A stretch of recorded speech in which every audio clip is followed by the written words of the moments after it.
اللہ کریم نے فرمایا وَمِنَ النَّاسِ مَن یشری نَفْسَهُ ابْتِغَاءَ مَرْضَاتِ اللہ، فرمایا کوئی آدمی ہے جو اپنی جان ہی بیچ دیتا ہے، اپنی جان ہی بیچ دیتا ہے۔ کوئی شخص کس رستے میں بیچ دیتا ہے؟ مرضات اللہ، اللہ کی رضا تلاش کرتے ہوئے۔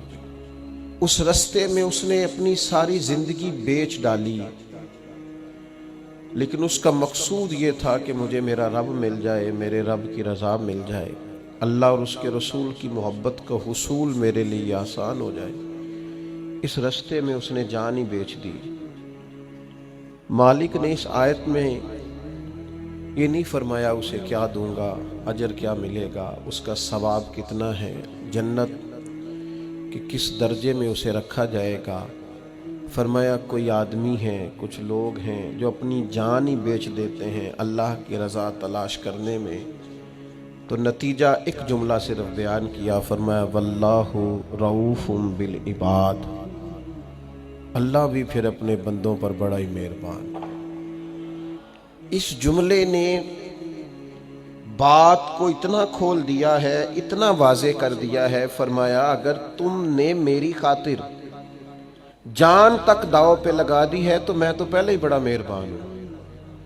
یعنی ایک شخص جو اللہ کے رستے میں اتنی جد و جہد کرے کہ جان تک بیچ دے، تو کریم فرماتا ہے کہ پھر میں اپنے بندوں پر مہربان ہوں۔ یہ آیت حضرت صہیب ابن سنان رومی رضی اللہ تعالیٰ عنہ کے متعلق نازل ہوئی تھی۔ بڑے تاجر تھے، مکہ مکرمہ سے ہجرت کر کے مدینہ طیبہ حاضر ہو رہے تھے۔ رستے میں کفار نے روک لیا، انہوں نے کہا ہم آپ کو مدینے نہیں جانے دیں گے۔ تو جناب صہیب ابن سنان کہنے لگے اب تو مدینے جا کے رہوں گا، او جنت کس کاری جتھے یار نظر نہ آوے، تو جاؤں گا، اب یہاں کیسے رہ سکتا ہوں۔ انہوں نے کہا کہ ہم تو آپ کو کسی صورت بھی مکہ مکرمہ کی حدود سے نہیں نکلنے دیں گے۔ تو جناب صہیب ابن سنان نے بڑے اطمینان سے، جن لوگوں کے پاس کوئی مستقبل ہوتا ہے اور کوئی نظریہ ہوتا ہے، اور جن کے پاس کچھ عزائم ہوتے ہیں، کچھ مقصد زندگی ہوتا ہے، وہ بڑے بردبار لوگ ہوتے ہیں، ان میں بڑا تحمل ہوتا ہے، ان لوگوں کے اندر بلا کا اطمینان ہوتا ہے۔ حضرت صہیب رضی اللہ تعالیٰ عنہ فوراً کہنے لگے بھائی میری آنکھیں پڑھ لو، چہرہ دیکھ لو، اور میری گفتگو کے اندر جو باکپن ہے اسے ملاحظہ کر لو، مدینے تو میں جا کے رہوں گا۔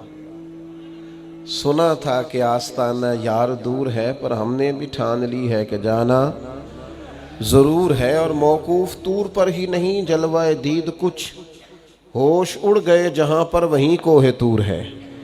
جانا تو مجھے ہے، میں تمہیں دو باتیں بتائے دیتا ہوں، یہ تو طے ہے کہ میں جاؤں گا۔ دو باتیں بتائے دیتا ہوں، ایک تو یہ کہ اگر تم مجھے روکو گے تو میں اپنے ترکش سے تیر نکالوں گا، چلاتا رہوں گا، یا مر جاؤں گا یا مار دوں گا۔ دوسری بات تو میں یہ بتاتا ہوں کہ عمر بھر کی جمع پونجی میری مکہ مکرمہ میں فلاں جگہ پر میں نے دفن کر ڈالی ہے، ساری زندگی کی کمائی۔ اگر تم مجھے جانے دو نا تو میں زندگی بھر کی کمائی تمہیں دے سکتا ہوں۔ فرمانے لگے کل زندگی کی جمع پونجی، بڑے تاجر تھے، زندگی میں بڑے منافع حاصل کیے، بڑا کمایا۔ فرمایا میں کل زندگی کی جمع پونجی تمہیں بتا دیتا ہوں میں نے کہاں رکھی ہے، اگر تم وہ قبول کر لو اور مجھے جانے دو۔ میری بات پر غور کرنا، منافق، فاسق، کافر، منافق فاسق اللہ ماشاءاللہ، کافر کنفرم، یہ لوگ اکثر لالچی ہوتے ہیں، حریص ہوتے ہیں۔ جب تک سینے میں ایمان اور محبت مضبوط نہیں ہوتی، ہرس ہوس لالچ نکلتا ہی نہیں۔ حضرت صہیب نے جب کہا کہ میں تمہیں بتائے دیتا ہوں کل زندگی کی جمع پونجی، تو اب وہ ان کو پیسے نظر آئے تو زبان اور آنکھیں للچا گئیں، کہنے لگے سارے دے دو گے؟ فرمایا سارے ہی۔ پھر دہرائی بات، واقعی سارے؟ تم تو بڑے تاجر ہو، بڑا مال کمایا ہے۔ فرمایا مجھے جانے دو، سارا ہی دوں گا۔